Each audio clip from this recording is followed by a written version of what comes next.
Hey y'all, welcome to the Coyote Trapping School podcast. I'm your host, Chris Pope, and in this episode, we are going to have an interview with Ryan Dotson. He's a new trapper from Indiana, and actually just went to the Fur Takers of America Trappers College that's put on with, I'm blanking on the college name. Pretty sure it's the Boilermakers. Help me out. I know some of y'all are probably screaming at the that's ridiculous. I can't believe Purdue. That's it. That's what it is. I think Purdue University. But anyway, so we talk about that a little bit, and then also touch on his kind of lifestyle transformation and health transformation that he's gone through. So I think that's very interesting. Something that I'm interested in, and hopefully of some value. And I hope you enjoyed. It was good. It's always good talking with a new trapper, and kind of hearing it was good. I appreciated hearing a little bit about the college too, because it's something that I've seen and heard about, but never thought a lot about, and thought maybe it was kind of more for beginners or whatever. So definitely something I think worth checking into. So enjoy the interview, and we'll catch you later. All right, this evening we've got Ryan Dotson. Ryan is a new trapper in Indiana. So Ryan, won't you tell us about yourself and how you kind of got interested and wanted to get into trapping? Well, I got into trapping. I previously was really into camping, backpacking. Went out to local state forest area in the winter last year and realized there was a major abundance of coyotes by the time, when I couldn't sleep because there were so many coyotes, and I kept seeing raccoons everywhere where I was camping. And then I would go to other places and there would be really sick, mangy, like squirrels, everything, and they're like, yeah, we just can't do anything about it. We really don't have anybody to deal with something like that. The youngest trapper that most people said they knew was in the 70s. And then so I started looking around, met a guy named Terry, and Terry was nice enough out of the blue to say, you know what? I said, would you be interested in taking on just somebody under your wing to learn how to trap? And he gladly, with open arms, said, yeah, you know what, come over, we'll meet at this time over at my house, here's my address, and we'll head out. I didn't know the difference between, I thought traps had teeth. I hadn't even really seen a trap. And we went, and he took me out on the line, and his line, and he showed me everything, whole sets and all these other sets, and he had me completely lost to why he was, what we were doing all this for. And the first set we got to was in a ditch, and it was a 110, and I went down, and it was in a bucket, a cat litter bucket, and I remember I was like, oh, and it had been set off. I thought it had been set off, and he's like, well, we're going to go ahead and pull that one anyway because it's supposed to rain tonight. And like, okay, so I go to pull it, and it got me right off the bat. And he goes, and I'm like, ow, and he goes, did it get you? I'm like, yeah, and I held my hand up, and I'm like, yeah, it got me. And he's like, are you okay? I'm like, well, it ain't my funnest thing in my life, right? And I'm like, yeah, it kind of stung, but it wasn't like horrible. And he's like, well, and I'm like, but I can't get my hand out of it either. I'm like, I don't even know how you work this stupid thing. And he's like, yeah, I should have gave you the safety. And I remember yelling at him. I'm like, what the heck is a safety? And why am I just hearing about this now? And he thought it was great. He's like, well, you'll never forget it again. And at least it was a little one. I'm like, yeah, and it was. And and now, heck, I've caught myself 3 times on 220s this year already. And it's like, yeah. But yeah, But yeah, Terry was good enough. And then I think Terry and everybody was surprised in December, because I went with Terry, I want to say November. It was right at opening season. I went with Terry, I think 3 or 4 times. And I run a lot of marathons and stuff, and I was running a lot, and my wife just opened her own counseling center in Indianapolis, and I'm like, you know what, I really would, I'd like to get more into it, but I could tell I really didn't know enough, and I felt bad. Terry just showed me 100% of everything, because I was slowing him down on his line because he was having to show me every single thing. So I signed up for the trapping college over through Purdue, and the Fur Takers of America put it on. And I'll be honest, I looked at the website. It didn't really offer that much information that I thought was a lot. I was really confused of what all was included and what all you really need to bring other than the trap list they send you. And I was really, kind of confused of how it all was going to work and everything. But I was told by multiple people it's the best. It's the best thing you can go to learn to trap. If you go to that, you're going to come back a totally different trapper. And if you've never trapped at all, you're still going to come back really knowing a lot more than when you left. And that's all I knew. And I'm like, everybody said it was, awesome. So I did. I went this year, and they weren't kidding. From when you get up to, from I want to say 6 o'clock till about 11 o'clock, 6 a.m. to 11 p.m., you're trapping. You're thinking about trapping. You're going to classes about. It's everything is, and there's so much information on that one. If you want to get into that, Chris, that's fine. Yeah, so that's actually, I've talked with a couple people. I stopped by this past weekend at the Southeastern Regional National Trappers Association convention and talked with a couple guys, one of whom had just went to the Trappers College as well. And I'm kind of in the same boat with you. I've seen that. I've seen it in Trappers magazines, but I never really knew, how much. And so there's actually, it's not just geared, I'm asking this as a question, but it's not just geared towards just beginners. Is that right? They split you up based on your experience level?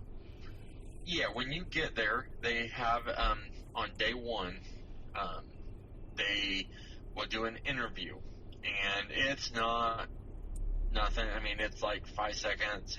How much trapping have you done? And they have 2-3 people sit there and they just ask you some basic questions. How much trapping have you done? Just stuff like that. And and they can pretty much figure out, and they can put you, or like at least for us, it was groups 1 through 5. 1 beginners, 5 was people that had a lot of experience. I got put in group 2. So, and I was really ecstatic about that because I had met a gentleman out in front of the building the day before, because I got there a day early because I wasn't sure what all I had to get into. Anything, I was really excited to get there, so I'm like, you know what, I'll go a day early, get there, get everything situated, get everything around. And I met Mr. Doug McKenzie, and when they told me I was going to be in his group, I'm like, this is awesome, because I knew him. I knew he was really nice out front. I had already talked to him for a few hours. Heck, he was already showing classes out in front of the building, and we hadn't even started yet. And it was, and that's how it starts. If you're willing to learn, there is classes going on around, even when classes aren't going around. That's all, everywhere you go, you can learn something from somebody. Somebody's going to show the way they set up snares. Somebody's going to show, if you want to know about bears, we'll walk over 5 feet. There's a guy talking about bears. And if you want to know about Montana and wolf, go over and there's a guy named Bob that was teaching about wolf. If you want to know about Texas, there's a guy talking about Texas. and wild boars, and and if you any animal pretty much you want to know about basically in the U.S. I don't know past that, but I really paid it. There is an expert there. I want to say expert because they've been doing it 20, 30 years, and so there's somebody to talk to and learn from, and it seemed like every 5 feet there was another person talking. Huh. Not counting on that's actually when you're sitting around waiting on pre-breakfast, after breakfast, on your way to a class, on your way back from a class. It was amazing. So how is it? It's structured as some field time and then some kind of class time. So what does that look like? Okay, so you get up, you go to breakfast, and then you need to leave breakfast, and they will have,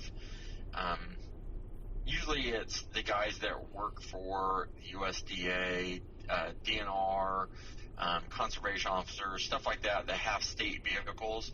They usually will have them drive if possible, and everybody just kind of loads in with them. The instructors also drive.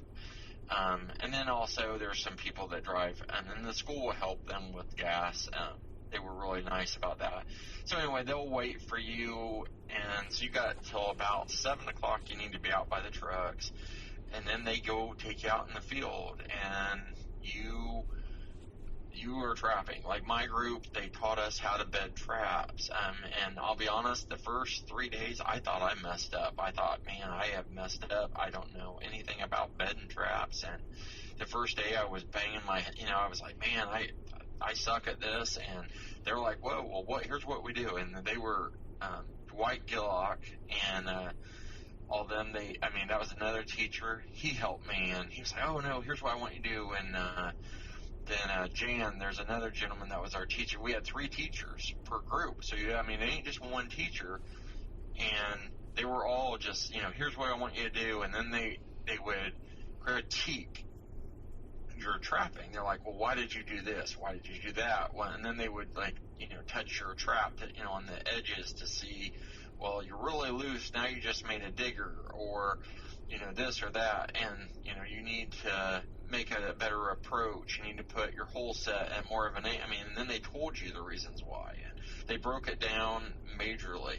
And then and also it wasn't all seriousness either. It was serious, but we all had a good time. Then we got to other students got to critique your stuff, which helped everybody, because we're like, nobody wants to critique somebody else's stuff. At first we were like, we don't really know these people. And by the end of the week, you get over that quick, because you're like, oh, I want to do them, or and we were all, having a blast with it. And so then you get to critique each other's stuff, and then you get to start trapping at a certain point too. So you actually do get a live trap. You get to go out in an area that nobody, and then you have to be. It is not for the general public to be out there. The state of Indiana is nice enough to let them trap that, the college. And they have to keep numbers and everything. And obviously, you don't get a catch. Like otter in Indiana is still pretty strict. You don't get a catch. The animals that are harmed, they don't keep them. The animals that aren't harmed, they don't keep them. I know one of the groups, Group 5, had caught a badger. They released that. There's all kinds of things. So you get to see a whole bunch of different sets. Plus, we got to go around as a group and check out each other's traps. So, why did you set this up this way? And then they called me. They would always laugh. They're like, where did Waldo go? Because I would always go down and off the beaten path. So yeah, so then you get back from the field, and then you got to go to lunch. And I gotta say that too. I took a whole car full of food. I thought, it's gonna be, I thought I wasn't sure what to think. I was like, man, I don't know how much food they're going to give us. What if they just give us, this little itsy-bitsy sandwich and a bag of chips, and that's, and a bottle of water, and that's what you get is this meal set? No, they bring out this huge meal, and it is basically all you can eat. And you learn by day 2 that, it is a lot of food. And I remember we were even skipping breakfast just because we're like, we'll just drink coffee. And they have snacks back at the dorm room, the bunkhouses and everything. So it's like you don't want for food, you don't want for coffee, you don't want for drinks, bottled water's provided, pops provided, and it's not warm out of the case. It's on ice. It was 5-star. I don't know how else to put it. I've never been treated that well ever, like that. They rolled out the red carpet for us. You got food, you got all that, drinks, water, anything you wanted. It was awesome that way. Anyway, then you go to, they call it round robin, and say there's a teacher you really wanted to meet, like, one of 3 teachers in each group, and you really wanted to meet that one teacher that knows about wolf or bear or bobcat or cougars or whatever. Well, that's where round robin comes in, because by the end of the week, you've got to spend a certain amount of time with all the other teachers too. So you go and you spend like an hour and a half, your whole group does, with that teacher, and they get to teach you about an hour and a half worth of anything you want to learn about. And then also they have their normal spiel that they can teach you too, how they do sets, how they trap this. We got to learn about how they do bear traps, and with the 5-gallon buckets and basically a snare, and then they can collar and all that, and then release them or whatever. And I was like, man, I thought you guys still use bear traps. I didn't know. I thought you guys use these huge foot traps with these, great big, spikes sticking out of them. And they're like, no, we release them actually, and don't even really care when they get caught. They're more like, oh crap, and then they release them right away, and they're fine. And I didn't realize they get a cell phone call as soon as that bear gets trapped, so they're there within a matter of an hour. They know when that trap's been set, because it's got a wire that pulls off, and it sets off a cell phone signal, and they get called right away, and they know exactly where it's at and everything. And I'm like, well, I didn't know that. I didn't know such a thing existed. And that's where the school comes in.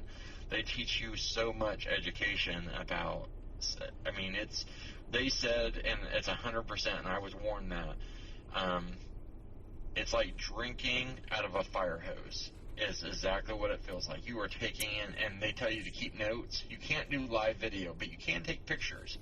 So you will see a ton of cell phones just doing pictures, and you're just typing nonstop or writing down tablets. I took so many notes, so many pictures. So you will learn so much so fast. And then in the evening, you get back from round robin. You go to supper, and then after that, then you got about 2 hours of classroom, and it's everybody together. It's pretty laid back. It's not in a huge room, so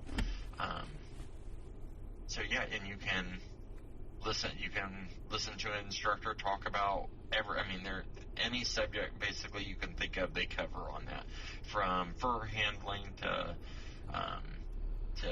diseases, to if you want to know about how your lures and baits and what seasons you use them in. And there's people that, so much you can learn on that too.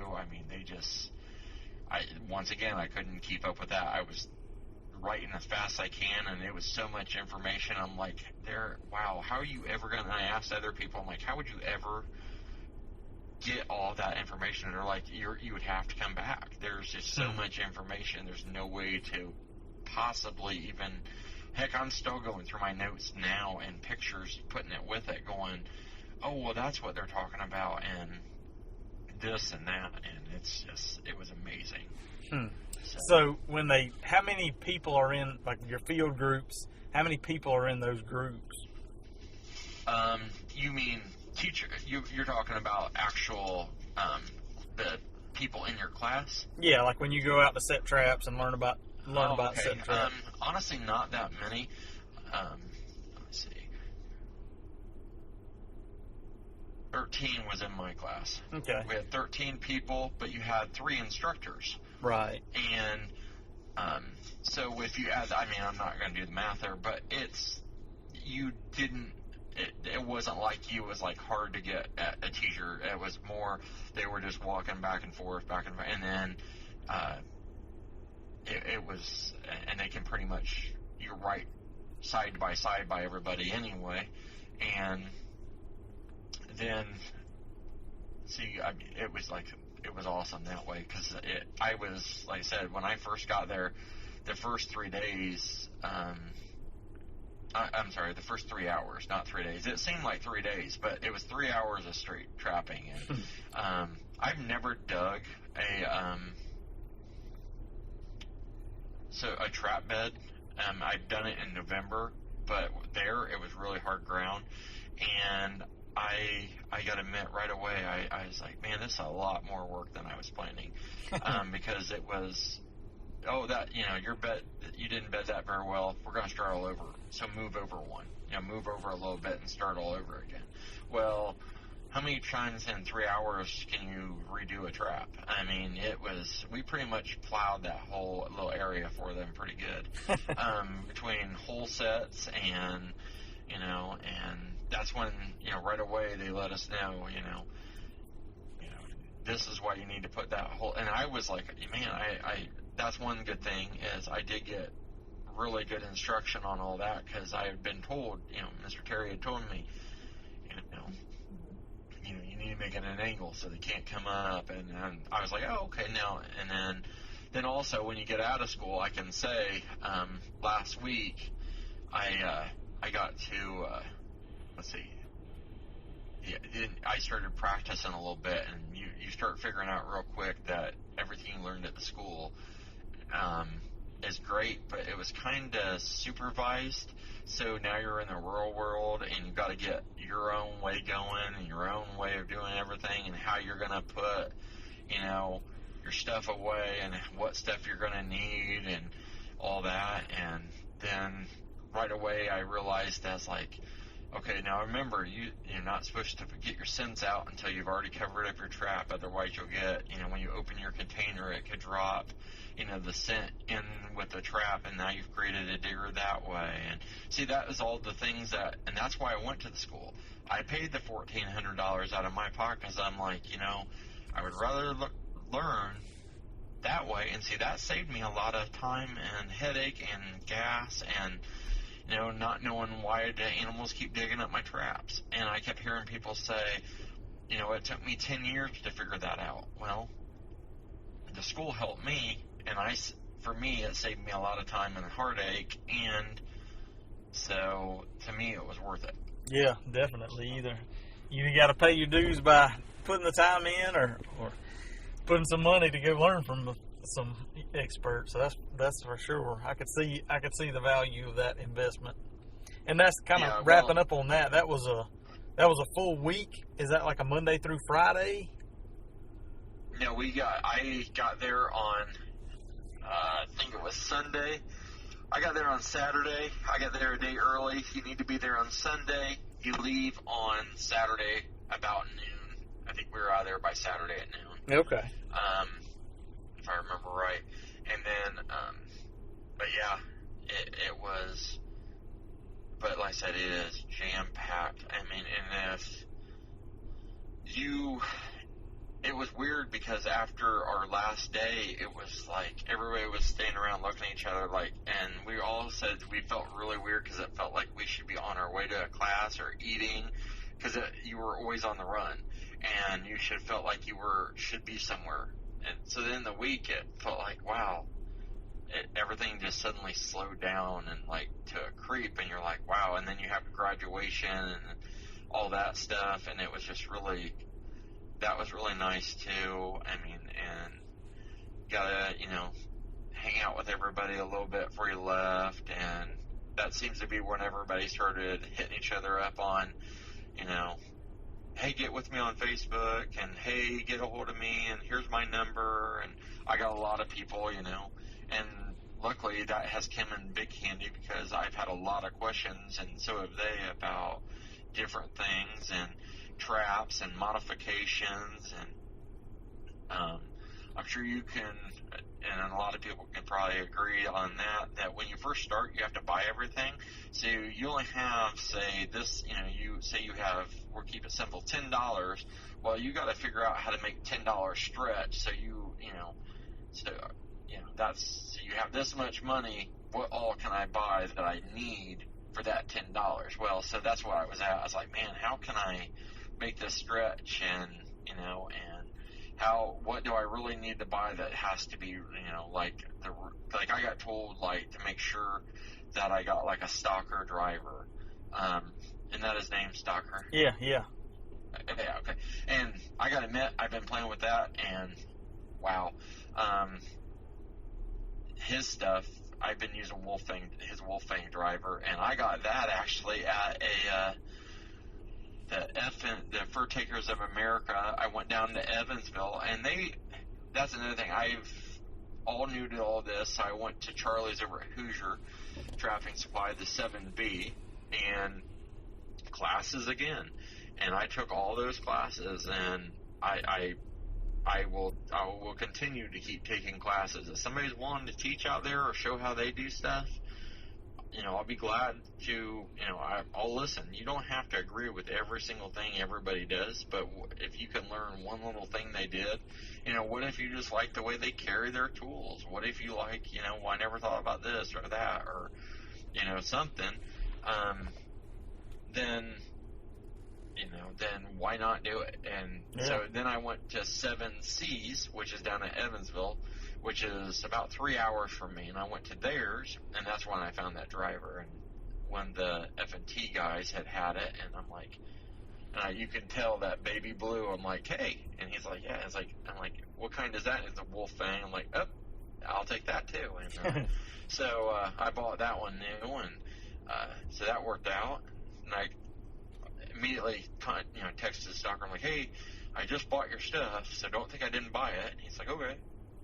So he laughed. He's like, well, I appreciate that. I'm like, yeah, just let you know, I just thought I'd save on that shipping from New York.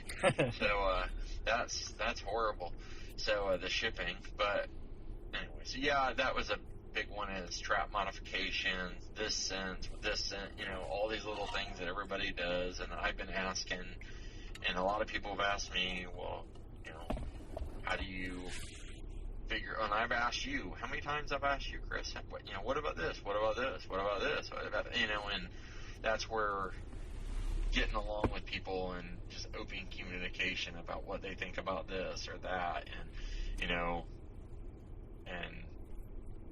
just having a positive. It might not be your thing. Maybe it doesn't work for you, but maybe somebody's already tried it. Like I asked you, like the other day, what do you think about Z-Traps? Still like the Z-Traps, Chris? That movie, that video you made about Z-Traps? You still like them? You're like, yep. I'm like, okay, just bought 2 dozen. Yeah. And you were just laughed. You're like, okay. I'm like, yeah. So glad you still like them, because I just bought them about 5 minutes after you said that I bought them. So yeah. So I mean, and by the way, I got those in the mail, and those are amazing.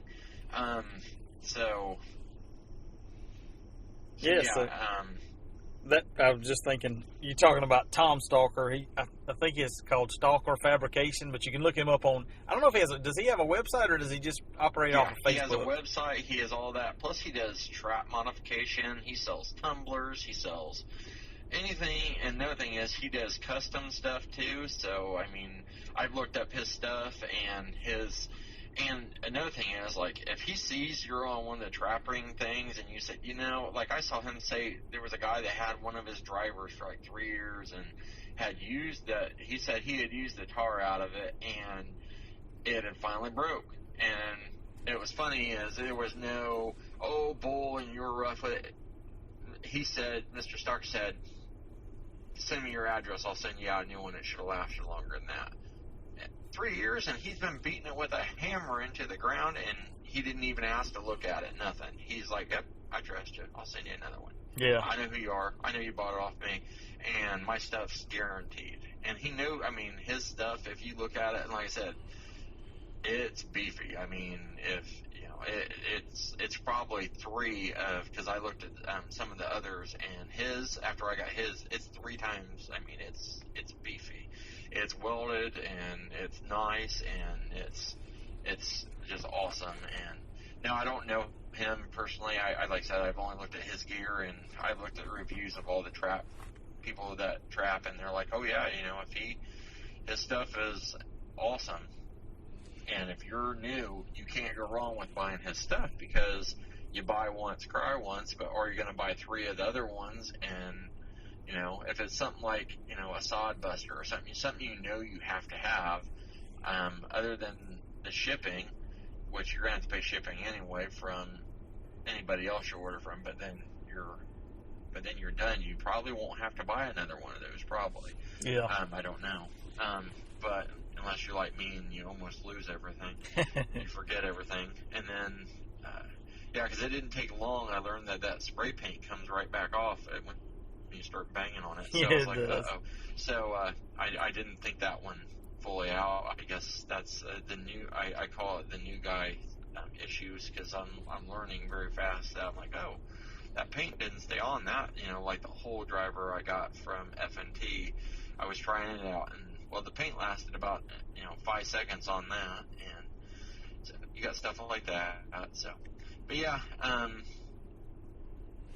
so I didn't know what else you were wanting to cover about the school, or yeah, I think we kind of touched on a lot of the stuff about the school. Kind of, I just had a few, kind of just looking for an overview of that. Like I say, I've heard a few people, talking about it, and really, I want to say, this last kind of session, I guess I've heard a lot of things about it. So, but I was kind of under the impression it was more geared towards like a beginner versus experience. So I think it's definitely might be worthwhile, something to look into, especially from a beginner standpoint, but even somebody with experience, just because I guess, a lot of folks will offer instruction, where you can go run their line with them and things like that, but that you don't necessarily get the array of all kinds of different fur bearers covered and everything like you do at the Trappers College, where you've got different instructors and all that time that you're covering all kinds of different species. So that's pretty interesting. So, well, another thing is, like I said, say you're brand new, that's fine. I mean, and that's like Group 1 was brand new. I was brand new. And I mean, I went 3 or 4 times trapping. Now, I gotta say, I did coon hunt when I was a kid, in high school, junior high, with dogs. So I had been out in the field. I had, been through a lot of coon, all that, and deer hunted, all that, and fished a lot. So I'd been pretty familiar with the woods that way. Maybe that's why they decided to. But like Group 5, those guys, I want to say, I've seen a lot of their stuff, and you're talking like your professional, own your own business that has been in business like 20 years, that they do the wildlife nuisance. They've been all over. They trap long lines. Those are those guys.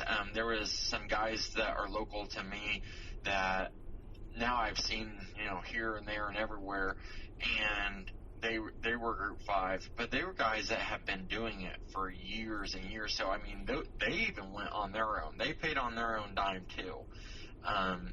And that's huge, saying that, they were already making it as trappers. They said they just wanted that extra. They wanted to get better numbers. They were really wanting to learn more. They wanted to learn from some of the best in the U.S., and so they decided to pay the money and go.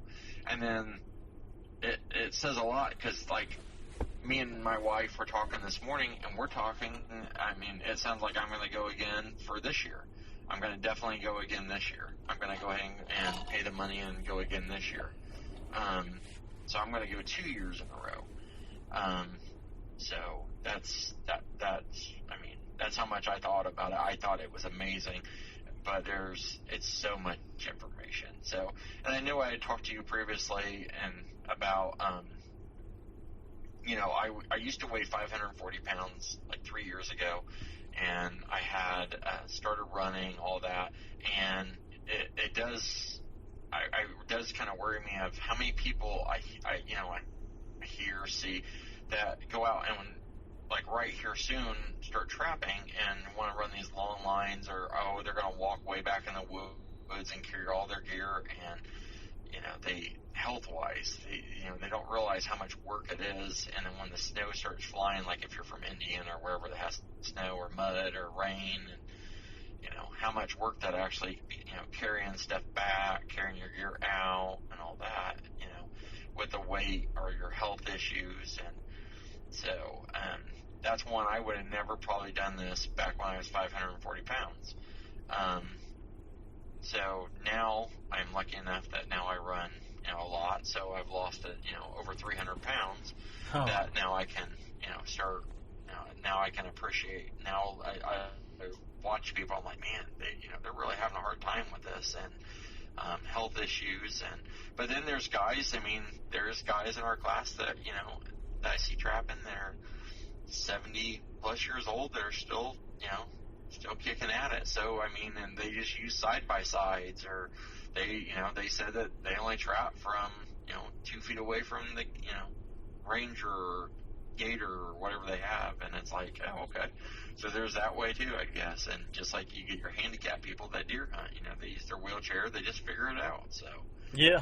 I mean, I guess too, so. Depending on, trappers aren't necessarily known for being the healthiest and having the best eating habits and things like that. But, one part about it is, people that are serious trappers, I mean, trapping is a lot of work, especially beaver trapping and trudging through the swamps and stuff like that. So, it can, I guess you see those old timers that, are still out there at 70 years old trapping, and undoubtedly, the trapping habit and I guess way of life probably is what kind of helped their longevity.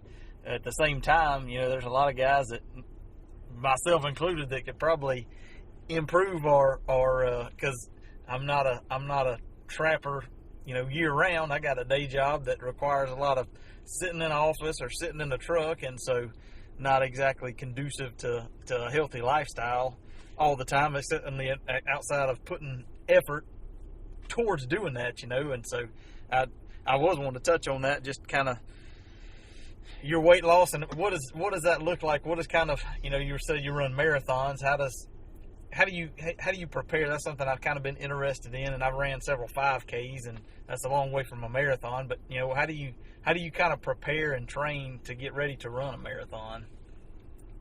Like the 26.2s, the fulls that I run, that's basically you have long days, and that's once a week I run 20 miles, and then if it's getting about a month and a half, 2 months out, and then every day I have a certain amount I run.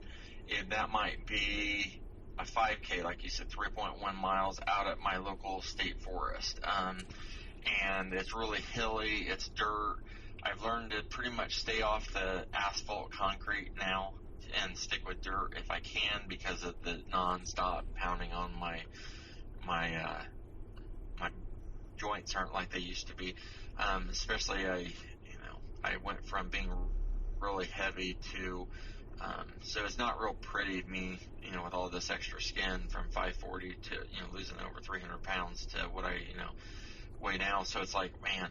So yeah, now I and then like I just ran a half marathon over at Fort Bend, and that's, I mostly ran once or twice. I run like a long run, like a 12 mile,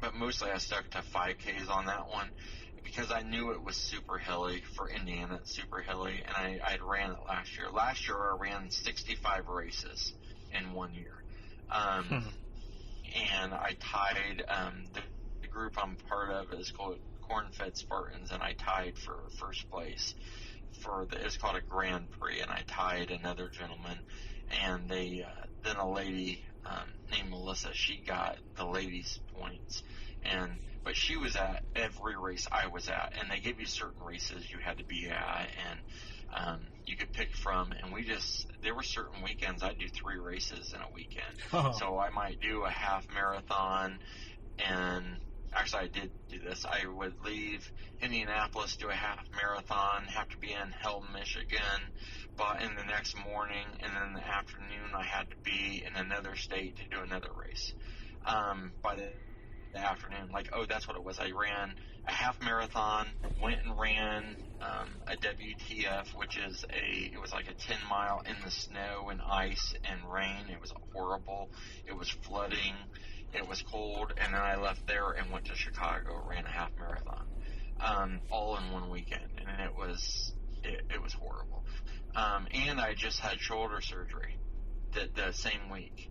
I just had my rotator cuff redone, and they said no running, so I said I won't. And my wife's like, he's going to, and I did. I ran all 3 races with my arm in a sling. Oh. But that's not doctor recommendations. It's just one of those things where I used to be a fireman, used to be a prison guard and all that, worked for the state, and super heavy.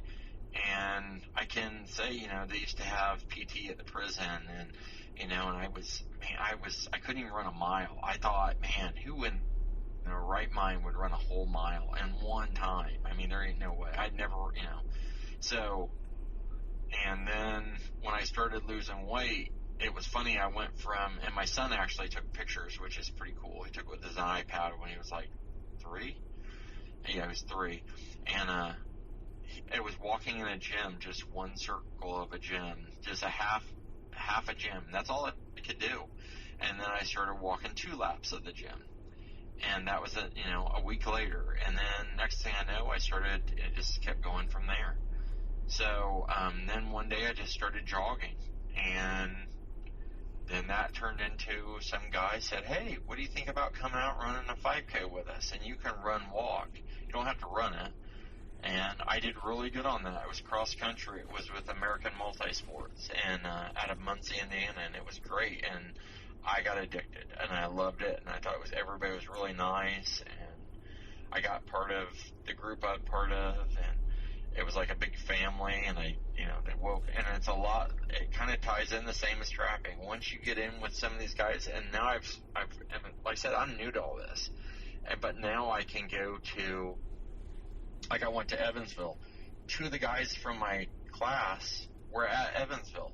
That's 3 hours away from me, and they live up by me. And then I saw them at Charlie's over at Hoosier Trapping, and with Justin and that's another thing. Charlie and Justin over at Hoosier Trapping, they were there. Charlie's an instructor, and Justin, his son-in-law, he took pictures. And that's really weird because I had never really talked to Justin a lot. I had seen him at the store, but not a lot. And then all of a sudden we got to be, I got to talk to him a lot. And so you'll be sitting there doing your trap, you'll turn around, and it's almost kind of like turning around and seeing the DNR or police officer, if you've ever had that. And you're like, oh, and it's Justin with a camera. Oh, what are you doing? And, it's like, he's taking pictures, for the fur takers or whatever. And that's actually how a lot of people, you're going to see a lot of people's pictures posted. That's all Justin. A lot of those pictures, were taken because of Justin. And he's really good at that. So, but yeah, I mean, that's the health thing. My wife, since December, she's lost 140 pounds. She's lost 65% body fat since December. Huh. So it can be done, and she doesn't work out. She doesn't hit the gym. She doesn't. That's all just from, food. The way she was switched over to keto, quit drinking pop, and quit going out to eat, and she's lost amazing amount of weight. She's done it all herself.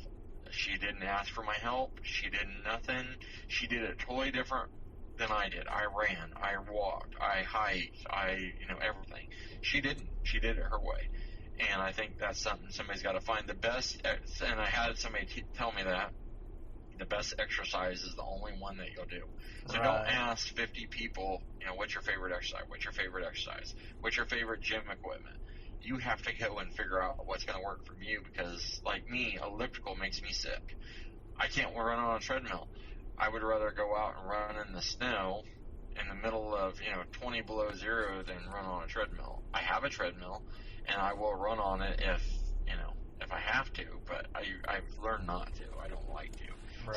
So it's to each their own. I mean, and that's and I have learned. I mean, it's been very hard not to have the gas station fast food restaurant when addiction when you trap. I mean, so it's one of those where I've learned to keep protein bars in the truck, and pork rinds and all that, which are all on my diet for keto. And I can have pork rinds, I can have protein bars, and I can have all this other jerky and all this stuff. And it's rough, jerky and pork rinds and coffee, it's a rough life, but that's what it's pretty awesome. So, and I get to go and trap, and this year, next month, I'll get to start hopefully getting to some coyote and some other stuff and try out those Z traps, and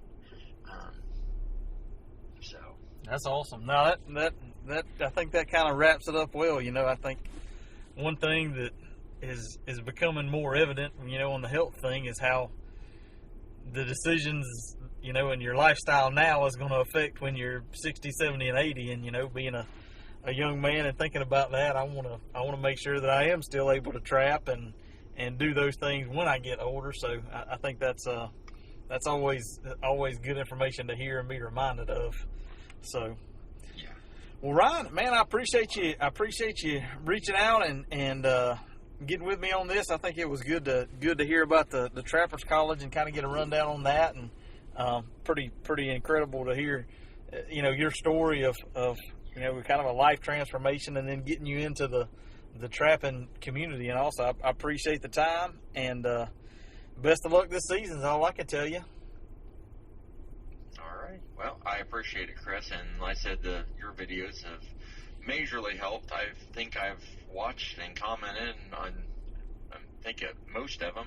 And you have made so many videos. And what's funny is how many people I hear say, well, you got to go over to Coyote Trapping and watch this video or this video. I'm like, hey, there's that video too. And I'll message you all the time and say, hey, what, I didn't even know you made a video on this. And you're like, yeah, that was a while back. And I'm like, well, heck, that's another video I got to watch, because I had a question about that and you already made a video on it. And, like I asked you, what's the possum, conditions going to be this year? Is it going to be a big seller? And you're like, yeah, I'm telling you. So, so every year it's a big one. So that's right. But I appreciate it, Chris.